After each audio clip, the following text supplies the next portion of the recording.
Guys, if you've been a fan of my channel for a while, you know the love that I have for Ridge. Our collaboration with Ridge has been an awesome union, which has turned into a great friendship. So it should be no surprise that Ridge has leveled up once again. The best wallet that you can buy just got a little bit better. Ridge is now offering a limited edition Bad Guy Ink wallet. If you haven't tried the Ridge wallet yet, now's the time for you to change your pocket game. The Ridge wallet, it's light, sleek, industrial, and is now Bad Guy Ink inspired. Guys, it's a game changer. You're gonna love it. But if you don't, there is a 90-day free trial. These official Bad Guy Ink wallets are limited. Only 1,000 wallets will be made, and a percentage of the sales will go to Hire Heroes USA, an organization that helps military members, veterans, and military spouses to find new careers. So go to ridge.com to order yours today. Make sure you use the promo code Chael to get this special deal. The hardest thing coming out of the weekend, right? If you're a decision maker, if I was to sit you down and ask a question, how many of you fans go, I could do this job, I should be the president of the UFC, right? You find yourself doing that. You think that you've got great ideas, you've got everything figured out. Okay, great. Oh, I'd love to hear from you, Smarty Pants, but let me ask you a really hard question, okay? It's going to be a trick question. It's going to be one hell of one. Are you ready for it? What do you do next with Khamzat Chimaev? That is a colossally challenging, and I'll tell you the answer right now. I know the answer because I've seen this movie 20 times. The answer is nothing. You let him recover. You let him exhale as a human being. You take his oars out of the water. You wait a little bit. You make a statement, but it's a small one. It can live on Instagram. It's a small one. And then you go dark for a little bit. That's what's going to happen. I'm just not sure it's what should. I mean, I'll offer you the other side of the coin, which is the exact, this one's not going to happen. I'm just suggesting for you, what if it did? Turn him around instantly. Beat the phones over there on the second off of the UFC, non-stop, relentless. Get an answer and get it out quick. 12 weeks from now, Kamaru versus, and they're fighting it on this date. Right? I mean, you see what I'm saying? Get him back instantly. Don't let anybody speculate. Don't let anybody think about it. Don't ever let this set in. Because when they go quiet, which they will, when they put out a quick statement, which will go on Instagram and nowhere else, that division's going to move on. Those rankings are going to move on. And then there's going to be a suggestion. It might take as long as a week. It might take 10 days, but it's coming. Should Kamaru Usman retire? That is the way that these things go. And that's the way that this is going to go. I'm not going to get my way here. I'm suggesting for you the other side of the coin, which is beat the phones. You got a contract. We got nothing to talk about. I haven't asked you for anything. I waited 5 months since my last fight. I flew to a different country. I'm asking you for something right now. And you get to decide what it is. I just want the info. The very info that you're going to give me at some point, I want you to do it now. I want you to do it in a more timely fashion than you planned. That's the way this needs to go. It's not going to happen. That's what should happen. And Kamaru Usman was beyond a gentleman. And see, when you're a gentleman in these tough spots, it goes a long way. I don't ever suggest that to you guys in this sport, do I? I suggest and recommend storytelling. I suggest and I recommend emotion. You got to know when to be a gentleman. And this is what Kamaru's doing. Let me tell you a couple of things that Kamaru did, okay? Kamaru came out after the fight and he said, I have always told you guys that Leon and I would see each other again. Now, I just want to explain what that meant.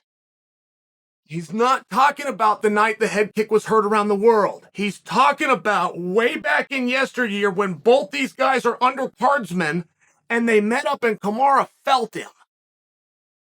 When Kamaru was on his run of winning the toughest tournament in sports known as the Ultimate Fighter, when he was on his run of being dismissed because it was Tyron Woodley's time, when he was on his run of getting close to a title shot, but not quite, we're going to put you in a backup position because, again, T. Wood is still here and we're getting ready to bring up Darren Till. He ran into Leon Edwards and he felt him. And he knew that guy's different. that guy is special. That guy has something. And that's what he was referencing when he said, I always said we'd meet again. He meant from back then, but he didn't call for a rematch. And so they said to him, well, do you think that you won tonight's fight? Now, this is the moment where we're going to get something going. We're going to get this crowd. We're going to get the boos. We're going to get the headlines. We're going to start to work our way back in. But he was a gentleman. And he answered honestly, and he said, I thought I did enough to win. Now, I just want to explain to you what that meant. He is not proclaiming screw job finish. He was answering directly a question that was asked of him, and I'll quote him one more time. I thought I did enough to win. What that means is, if the judges wanted to see it my way, they could have. I did enough that we can have a debate, and if we got a debate, you can mark me or the other. You've only got two choices. So he did not contest this. He just answered it very honestly. You then take a good look at this, and this was move for move and skill for skill. All right, there was no somebody got lucky here. Somebody got caught. The crowd swayed him. The judges screwed him. We didn't see any of that. So a real straightforward contest, and we saw a point be taken away from Leon. Now, do you guys remember when I got called out?